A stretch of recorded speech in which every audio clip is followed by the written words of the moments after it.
నమస్తే. ఉదయం యోగాకి స్వాగతం.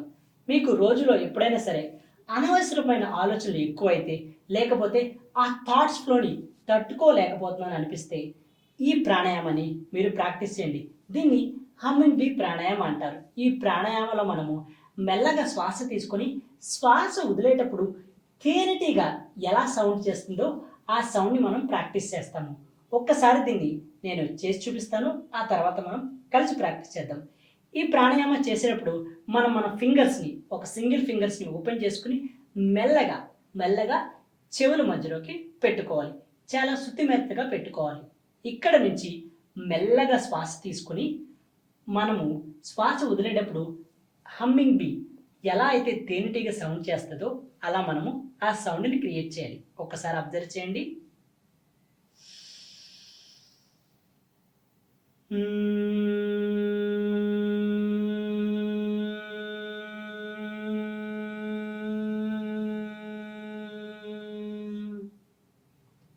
మీరు అబ్జర్వ్ చేశారు కదా!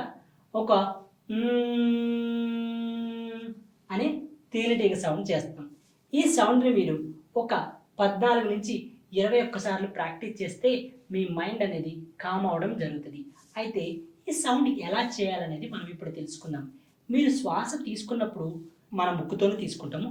శ్వాస వదిలేటప్పుడు మీరు మీ పళ్ళ మధ్యన కొంచెం గ్యాప్‌తో మీ పెదవులు 2 క్లోజ్ చేసి మీ పళ్ళ మధ్య కొంచెం గ్యాప్‌తో మెయింటైన్ చేస్తే ఈ సౌండ్‌ని మీరు ప్రాక్టీస్ చేయొచ్చు.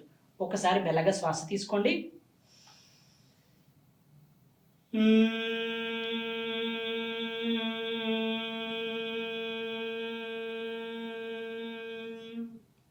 ఒకవేళ మీరు ఒక క్లోజ్డ్ రూమ్‌లో ఉండి మీకు ఏ డిస్టర్బెన్స్ లేవు అనిపిస్తే గనక మీరు మీ హ్యాండ్స్‌ని ఇలా పెట్టుకోకుండా కూడా దీన్ని ప్రాక్టీస్ చేయొచ్చు.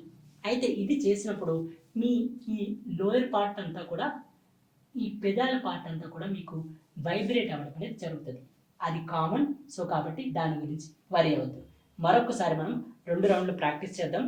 మెల్లగా మీ ఫింగర్స్‌ని చెవులో పెట్టుకొని ఇన్‌హేల్ చేయండి.